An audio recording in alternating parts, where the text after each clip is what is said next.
குறைந்த விலை நிறைந்த தரம் தங்கள் தேவைகள் அனைத்தும் ஒரே இடத்தில் ஜெயச்சந்திரன் டெக்ஸ்டைல்ஸ். கொலையும் செய்வாள் பத்தினி அப்படின்னு ஒரு பழமொழி சொல்லுவாங்க. இவங்கெல்லாம் பத்தினியா எனக்கு தெரியல. ஏன்னா யாருமே ஒரு முறையான வாழ்க்கை வாழ்ற மாதிரி தெரியல. ஆனால் பணத்துக்காக எதையும் செய்கிறாங்க. இந்த சயனைடு எல்லாம் எப்படி வெளியே ஈஸியாக கிடைக்கும்? அதை முதல்ல கவர்மெண்ட் கண்ட்ரோல் பண்ணும். சயனைடுங்கிறது தொட்டாலே போதும், ஒரு சின்ன காயம் பட்டு அந்த இடத்துல அது பட்டாலே போதும், ரத்தத்தில் உடனே ஏறிச்சுன்னா அடுத்த செகண்டே மாறிடும், அவங்க மரணம் ஆயிடுவாங்க. போஸ்ட்மார்ட்டம் பண்ணையில் நான் பார்த்துருக்கேன். சர்வீஸில் இருக்கிறது நம்ம உடம்புல உள்ள ரத்தம் அதாவது சிகப்பாக இருக்காது, கருஞ்சிவப்பாக இருக்கும். ஆனால் சயனைடு ரத்தத்தில் பட்டாச்சுன்னா ஃபுல்லாக அந்த ரத்தம் கம்ப்ளீட்டாக பிங்க் கலராக மாறிடும்.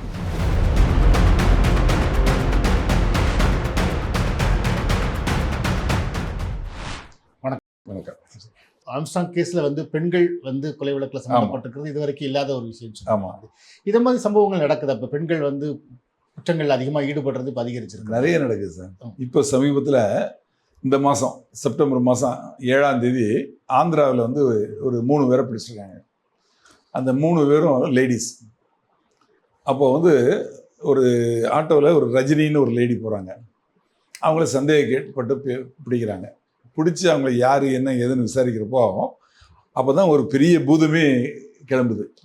என்ன அப்படின்னா, இந்த ரஜினி அவங்க கூட இந்த 2 பேர், வெங்கடேஸ்வரி அப்படின்னு ஒருத்தவங்க, ரமணம்மான்னு ஒருத்தவங்க. இந்த வெங்கடேஸ்வரியோட அம்மா தான் ரமணம்மா, ஒரே ஃபேமிலி அவங்க 2 பேரும். இவங்க என்ன பண்ணுறாங்க அப்படின்னா, ஒரு நகை பற்ற அங்கே போய் வீட்டில் பெருச்சாளி தொலை ஜாஸ்தியாக இருக்குது, அதனால் எங்களுக்கு சயனைடு வேணும் அப்படின்னு சொல்லிட்டு கேட்டு வாங்குறாங்க. ஃபஸ்ட்டு அவர் 4000 ரூபாய்க்கு கொடுக்குறாரு சயனைடு. அதை வாங்கி வச்சுக்கிறாங்க. வாங்கி வச்சு இது பண்ணிகிட்டு இருக்கையில் இந்த ரஜினி இருக்காங்களே, அவங்க ஒரு லேடிக்கு பணம் கொடுக்க வேண்டியிருக்கு. அவங்க கேட்டு இவங்களை தொல்லை பண்ணிகிட்டே இருக்காங்க. அப்போ ஒரு நாள் அவங்கள வாங்கன்னு சொல்லி நான் பணம் தரேன்னு சொல்லி கூப்பிட்டு போய் ஆட்டோவில் கூப்பிட்டு போய் காட்டுக்குள்ளே கொண்டு போய் 2 பேரும் பணம் தரது ஒருத்தர் எடுத்துகிட்டு வருவார் அப்படின்னு சொல்லிட்டு உட்கார வச்சு பேசிகிட்டே இருந்து, சரி கூல்ட்ரிங்க்ஸ் குடிமான்னு சொல்லி கொடுத்துருக்காங்க. அந்த கூல்ட்ரிங்க்ஸில் சயனைடு கலந்து கொடுத்துருக்காங்க. அவங்க இறந்து போயிட்டாங்க. அவங்க பேர் முகர் பி அப்படிங்கிறது அவங்க லேடி. அதுதான் முதல் கொலை. அதுக்கப்புறம் என்ன பண்ணுறாங்க, வெங்கடேஸ்வரி அவங்களோட மாமியார் பேர் சுப்புலட்சுமி. அவங்க நிறைய சொத்து இருக்குது அவங்களுக்கு. அவங்க இந்த வெங்கடேஸ்வரி அந்த சொத்துக்களெல்லாம் தாம் பேருக்கு எழுதி கேட்குறாங்க. அவங்க கொடுக்க முடியாது, எனக்கு மற்ற குழந்தைங்க இருக்காங்க, உங்கள் வீட்டுக்கிறதோட மற்ற குழந்தைங்க இருக்காங்க, எல்லாருக்கும் ஈக்குவலாக தான் கொடுப்பேன் அப்படிங்கிறாங்க. அப்படியா அப்படின்னு சொல்லிட்டு அவங்களுக்கு திட்டம் போட்டு அவங்க மருந்து சாப்பிட்றாங்க உடம்பு சரியில்லாமல். அந்த மருந்தோடு சேர்த்து சயனைடையும் சேர்த்து கொடுத்துட்றாங்க. அவங்களும் இறந்து போகிறாங்க.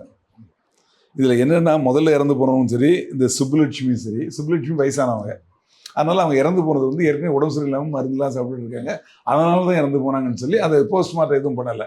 அவங்களே பாடி அடக்கம் பண்ணிடுறாங்க. அவங்க அந்த காட்டில் இறந்து கிடந்தாங்க இல்லையா, அவங்களும் இவங்க கூட இருக்கிறாங்க. இவங்களே சொல்கிறாங்க, என் கூட பேசிட்டு இருந்தாங்க, திடீர்னு வாயிலேருந்து நடுவதிலே இறந்து போனாங்க அப்படிங்கிறாங்க. அப்போ ஹார்ட் அட்டாக்காக இருக்குன்னு சொல்லி அதையும் யாரும் பெருசாக எடுக்கலை. அதோட முடிஞ்சு போகுது. அதுக்கப்புறம் இந்த ரமணம்மா என்ன பண்ணுறாங்க, அதாவது வெங்கடேஸ்வரியோட அம்மா, இவங்க பக்கத்து வீட்டில் இருக்கக்கூடிய நாகமணி அப்படிங்கிற ஒரு லேடிக்கிட்ட 20,000 ரூபா கடன் வாங்கியிருக்காங்க. அந்த கடனை இவங்க கொடுக்கலன்னா நாகம்மா இவங்க நெருக்கடி கொடுக்க ஆரம்பிச்சாங்க. இவங்களை அசிங்கமாக திட்டுறாங்க. அப்போ உடனே இவங்களுக்கு கோவம் வந்துடுது. சரி, இவங்களை ஒரு வழி பண்ணுறேன் அப்படின்னு சொல்லிட்டு அவங்களுக்கும் இதே மாதிரி சயனைடை கூல்ட்ரிங்க்ஸில் கலந்து நல்ல விதமாக பேசி அவங்ககிட்ட கொடுக்குறாங்க. கொடுத்து அதை குடித்து அவங்க இறந்து போகிறாங்க. அவங்களும் வயசானவங்கனால இந்த விஷயம் வெளியே வரதில்லை, சாதாரண இறப்பாக அதை கருதி அதை இது பண்ணிட்டாங்க. அதுக்கப்புறம் இந்த 3 பேருக்கும் ஒரு ஃப்ரெண்டு பூதேவி அப்படின்னு ஒரு லேடி இருக்காங்க. அவங்க கேட்குறாங்க, இது மாதிரி என் வீட்டுக்காரர் என்ன ரொம்ப கொடுமைப்படுத்துறாரு, அடிக்கிறாரு, உதைக்கிறாரு, திட்டுறாரு, வீட்டுக்கு செலவுக்கே காசு கொடுக்க மாட்டேங்கிறாரு, என்னால் தாக்கு பிடிக்க முடியல அப்படின்னு சொல்லி இவங்கள்ட்ட சொல்லி வருத்தப்பட்டு அழுகிறாங்க. அப்போ 3 பேரும் ஒரு ஐடியா கொடுக்காங்க, கவலைப்படாத, சயனைடு இருக்குது, அதை கொடுத்துடலாம், அவருக்கு நீ சேர்ந்து கொடுத்துரு அப்படின்னு சொல்கிறாங்க. அப்போ என்னாச்சு, அவருக்கும் கூல்ட்ரிங்க்ஸில் இவங்க கொடுக்குற சயனைடை பூதேவி கொடுத்துட்றாங்க. அவரும் குடிச்சிட்டு இறந்து போகிறாரு. அந்த வழக்கில் போஸ்ட்மார்ட்டம் பண்ணுறாங்க. என்ன காரணம்னா, அவருக்கு இன்சூரன்ஸு அவர் பண்ணியிருக்காரு. இன்சூரன்ஸ் பண்ணால் போஸ்ட்மார்ட்டம் இஸ் கம்பல்சரி. அதனால் கம்பல்சரியாக அந்த மாதிரி இந்த அம்மா கம்ப்ளைண்ட்லேயே ரிப்போர்ட் கொடுத்து அதில் அவங்க வீட்டுக்காரர் இறந்து போனார், இந்த மாதிரி உடம்பு சரியில்லாமல் அவருக்கு திடீர்னு ஹார்ட் அட்டாக் இறந்து போனாருன்னு சொல்லி கொடுக்குறாங்க. அப்புறம் போலீஸார் அதை போஸ்ட்மார்ட்டத்துக்கு அனுப்புகிறாங்க. போஸ்ட்மார்ட்டத்தில் பார்த்தா சயனைடு இருக்குன்னு தெரியுது. அப்போ போலீஸார் அவங்களை பிடிச்சிடாங்க. சயனைடு எப்படி இருந்தது அவர் எங்கே இருந்தார், எப்போ சாப்பிட்டாரு, என்னென்ன வரிசையாக கேள்வி கேட்க ஆரம்பித்தாங்க. அப்போ இந்த அம்மா உளர ஆரம்பிச்சிருங்க. அப்புறம் இந்த அம்மாவை பிடிக்கிறாங்க. இவங்க வந்து வாக்குமூலத்தில் அவங்க தான் கொடுத்தாங்கன்னு சொல்கிறாங்க. அவங்கள பிடிக்கிறாங்க. அப்புறம் அவங்கள வந்து யாரெல்லாம் கூட்டாளின்னு அவங்க எல்லாரையும் பிடிக்கிறாங்க. அப்புறம் ரஜினி ஏற்கனவே அரெஸ்ட் ஆகிருக்காங்க. அந்த ரஜினி இதில் சம்மந்தப்பட்டிருக்காங்கன்னா இவங்க எல்லாரையும் பிடிச்சிட்டு போய் யார் வந்து இவங்களுக்கு சைனைடு கொடுத்தாரோ அவனையும் பிடிச்சிட்டாங்க. பிடிச்சி போய் எல்லாரும் உள்ளே இருக்காங்க. இதுல இருந்து என்ன விஷயம் தெரிய வருதுன்னா, இது தெனாலியில் நடக்குது. பெண்கள் வந்து ஒரு பெரிய லாபம் கருதி தங்களோட லாபத்துக்காக சொத்து தனக்கு வரணுங்கிறதுக்காக கொலை செய்து கூட தயங்க மாட்டேங்கிறாங்க. பெண்களே கொலைக்கு ஒரு கூட்டம், ஒரு கொள்ளை கூட்டம் மாதிரி கொலையும் செஞ்சு கொள்ளையும் அடிக்கக்கூடிய ஒரு அளவுக்கு உருவாக்கியிருக்காங்க. இதில் இந்த வெங்கடேஸ்வரிங்கிற பெண்ணு வந்து அவங்க வந்து வாலண்டியராக ஒர்க் பண்ணியிருக்காங்க தெனாலி மாவட்டத்தில். அவங்க ஒரு 4 ஆண்டுகளுக்கு முன்னால் கம்போடியாங்கிற நாட்டுக்கு போயிருக்காங்க. போய் அந்த நாட்டில் ஆன்லைன் குற்றங்களை ஈடுபட்டு அங்கே அந்த கைது பண்ணி அப்புறம் சிறைக்கு போய் அங்கேருந்து ரிலீஸ் ஆகி தான் அங்கே வந்திருக்காங்க.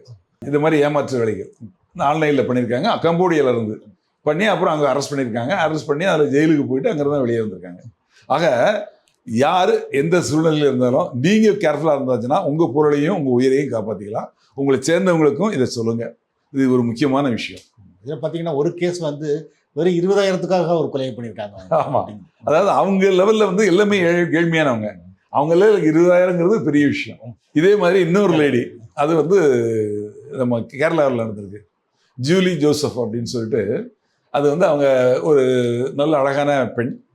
அவங்க என்ன பண்ணுறாங்க, ஒரு ஏழ்மையான குடும்பத்தில் பிறந்தவங்க, +2 வரைக்கும் படிச்சிருக்காங்க. பால் காய்ச்சற வீட்டில் வந்து அவங்க சொந்தக்காரங்களாம் நிறைய பேர் வராங்க. அப்போ தூரத்து சொந்தங்க ஒரு குடும்பம் வருது. அதில் அழகான ஆள் ஒருத்தர் இருக்கார். அவரை பார்த்தோன்னா அந்த பெண்ணுக்கு அவர் மேலே ஆசை வருது. அப்புறம் அவர்கிட்ட போய் பேசுகிறாங்க, வைக்கிறாங்க. அவங்க அம்மா அப்பாட்ட கேட்குறாங்க இவங்க யாருன்னு. நமக்கு தூர சொந்தம் அப்படிங்கிறாங்க. உடனே அவருக்கு லவ் லெட்டர் கொடுக்குறாங்க. அவர் வந்து ஒரு பெரிய வேலையில் இருக்கார், பிஸ்னஸ் பண்ணுறாரு அப்படின்னு சொல்லிட்டு லவ் லெட்டர் கொடுக்குறாங்க. அவருக்கும் ஒரு பிடிச்சி போகுது. அவர் ரிசர்வ் டைப்பு. இந்த பிடிச்சி போனதுக்கப்புறம் அவர் வந்து இந்த பொண்ணை தான் கல்யாணம் பண்ணுவேன் அப்படின்னு சொல்லுவார். அப்புறம் கல்யாணம் நடக்குது. கல்யாணம் வந்து 1997 நடக்குது. 97 நடக்குது. 98 கல்யாணம் பண்ணுறாங்க. அப்புறம் 2002 வந்து அவங்க மாமனார் வந்து கல்வித்துறையில் வேலை பார்த்து ரிட்டையர்ட் ஆகிருக்காரு. மாமியார் வந்து டீச்சராக வேலை பார்த்து ரிட்டையர்ட் ஆகிருக்காங்க. அவங்க இந்த இவரோட கணவர் தவிர இன்னும் ஒரு ஆணும் பெண்ணும் இருக்காங்க. தம்பி தங்கச்சி இருக்காங்க. அவங்களுக்கு கல்யாணம் ஆகலை. எல்லாம் கூட்டு குடும்பமாக இருக்காங்க.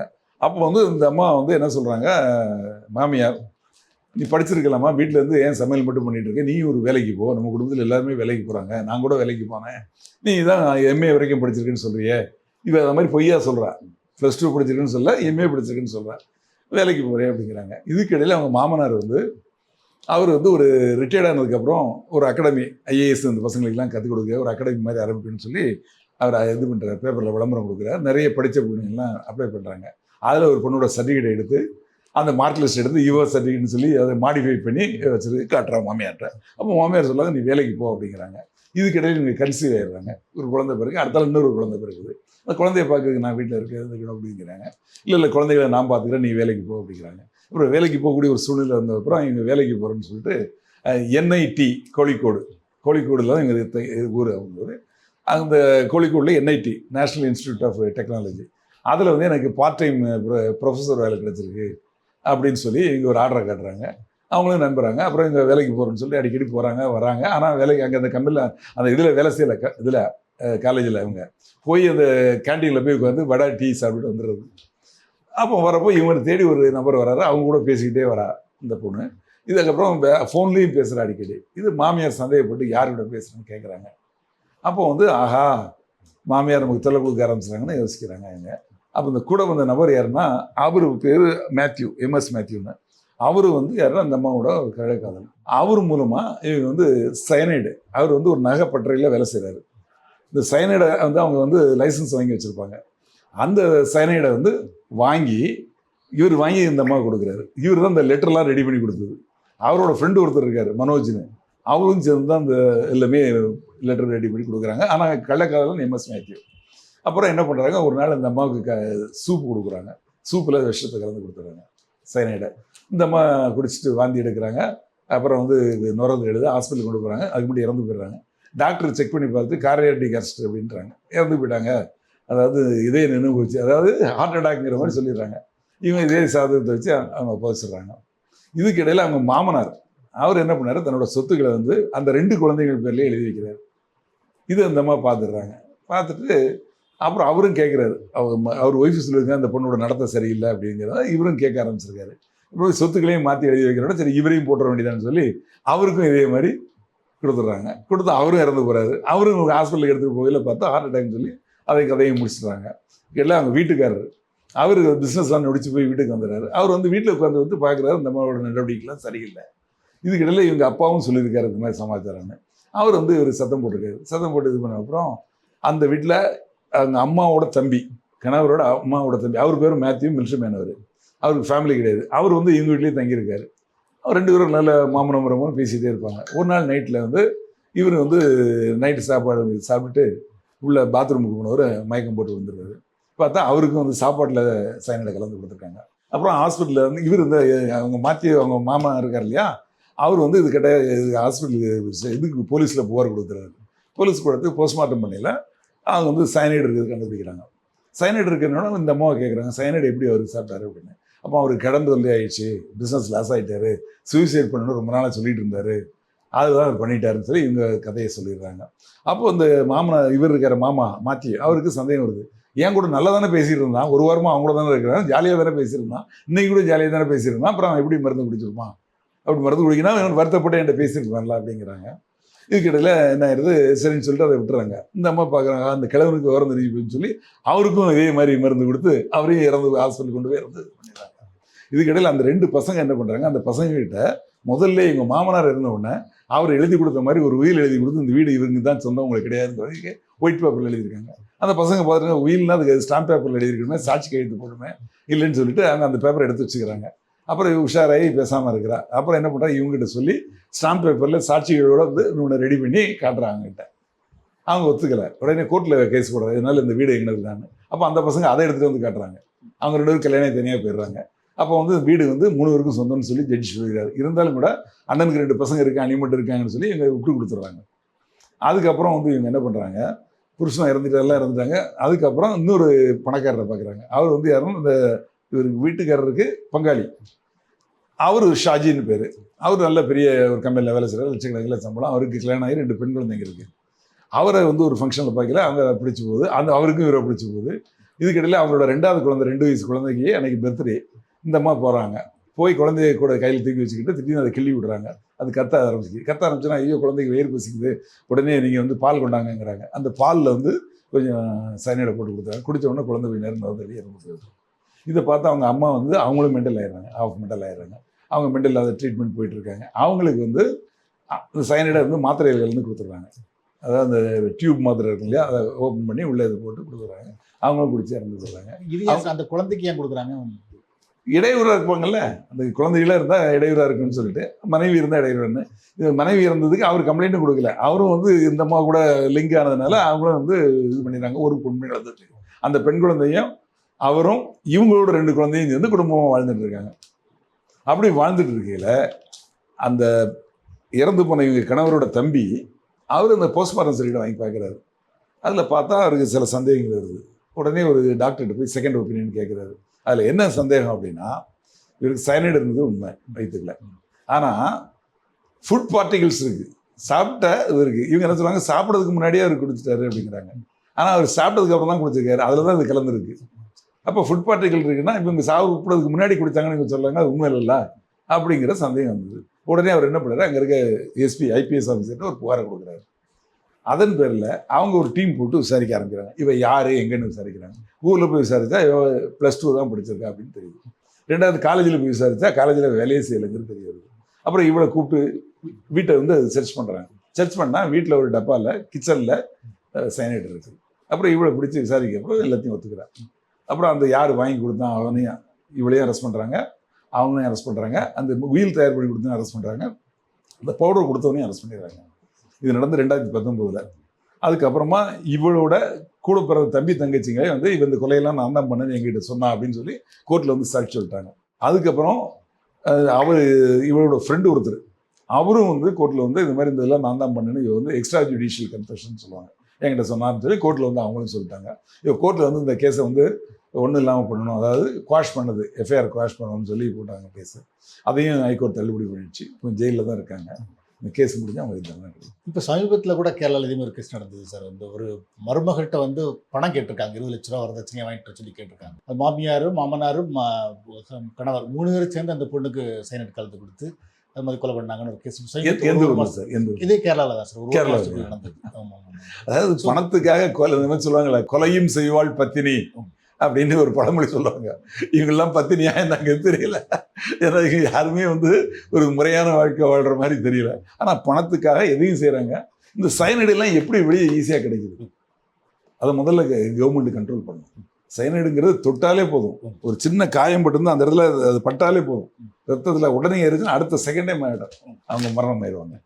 அப்படி இருக்கிற ஒரு பொருளை வந்து இது மாதிரி நகையை பாலிஷ் போட முடியும் அப்படிங்கிறதுக்காக இவ்வளோ ஈஸியாக கிடைக்கிறதுக்கு எப்படி கவர்மெண்ட் அலோவ் பண்ணுறாங்க அப்படின்னு தெரியல. இதுக்கு வந்து அரசாங்கம் வந்து ஒரு சரியான நடவடிக்கை எடுக்கணும். இது வந்து இந்த மாதிரி போயிட்டு இருந்தால் நாளைக்கு எல்லாரும் பயன்படுத்த ஆரம்பிச்சிடுவாங்க, குழந்தைகளும் பயன்படுத்த ஆரம்பிச்சிடுவாங்க. அப்போ வந்து நாட்டில் வந்து அதாவது மற்றதெல்லாம் வந்து ஒரு கொலை தான், கத்தியால் வெட்டி ரத்தம் வந்து சாரங்க ஒன்றுமே கிடையாது, கொடுத்து அடுத்த செகண்ட்லேயே இறந்து போயிடுறாங்க. எப்படின்னே கண்டுபிடிக்க முடியல, வாயில் நுறது எழுது அவ்வளோதான். அது வயசானோன்னா என்ன சொல்லிடுறாங்க, டாக்டரும் வந்து பாருங்கள் இதை வந்து என்னங்கிற பேரில். ஆனால் இந்த மாதிரி சயனைடு வயசில் ஒன்று போஸ்ட்மார்ட்டம் பண்ணையில் நான் பார்த்துருக்கேன் சர்வீஸில் இருக்கையில். நம்ம உடம்புல உள்ள ரத்தம் வந்து அதாவது சிகப்பாக இருக்காது, கரும் சிவப்பாக இருக்கும். ஆனால் சயனைடு ரத்தத்தில் பட்டாச்சுன்னா ஃபுல்லாக அந்த ரத்தம் கம்ப்ளீட்டாக பிங்க் கலராக மாறிடும். அந்த சயனைடு குடிச்சு ஒருத்தர் இறந்துருந்தாங்க, சயனைடு சாப்பிட்டு இறந்துருந்தாங்கன்னா அவங்களோட ஓப்பன் பண்ணியாச்சுன்னா அந்த பிளட்டு கலரை பார்த்த உடனே தெரிஞ்சிடலாம், பிங்க். அந்த கலரே இருக்காது, கரும் சிவப்பே இருக்காது. அதை வச்சு உடனே சொல்லிடுவாங்க டாக்டர், இது வந்து சயனைடு கேஸ். ஸோ இந்த சைனட் மூலமாக கொலை பண்ணுறது அப்படிங்கிறது ரொம்ப காலமாக இருக்கிற ஒரு. ஆமாம், இப்போ அதை வந்து ஆரம்பிச்சு வச்ச புண்ணியவளங்க விடுதலை புலிகள் தான். அதை தான் அவங்க நிறைய பயன்படுத்தி அதுக்கு இப்படிலாம் பண்ண முடியுங்கிறத வந்து ஒரு பெரிய அளவில் உலகத்துக்கு தெரியப்படுத்தினது அவங்க தான். அதனால இப்போ இவங்கெல்லாம் கிரிமினல்ஸ்லாம் அதை பயன்படுத்த ஆரம்பிச்சாங்க. அவங்க வந்து அவங்க ஒரு அந்த தமிழ்நாடு தனியாக அங்கே உருவாகணும் அப்படிங்கிற ஒரு நோக்கத்துக்காக பண்ணாங்க. ஆனால் அதை வந்து கிரிமினல்ஸ் பயன்படுத்தி தன்னோட சொந்தத்துக்காகவும் கொள்ளையடிக்கிறதுக்காகவும் கொலை செய்வதற்கும் அதை பயன்படுத்த ஆரம்பிச்சிட்டாங்க. நன்றி. நன்றி.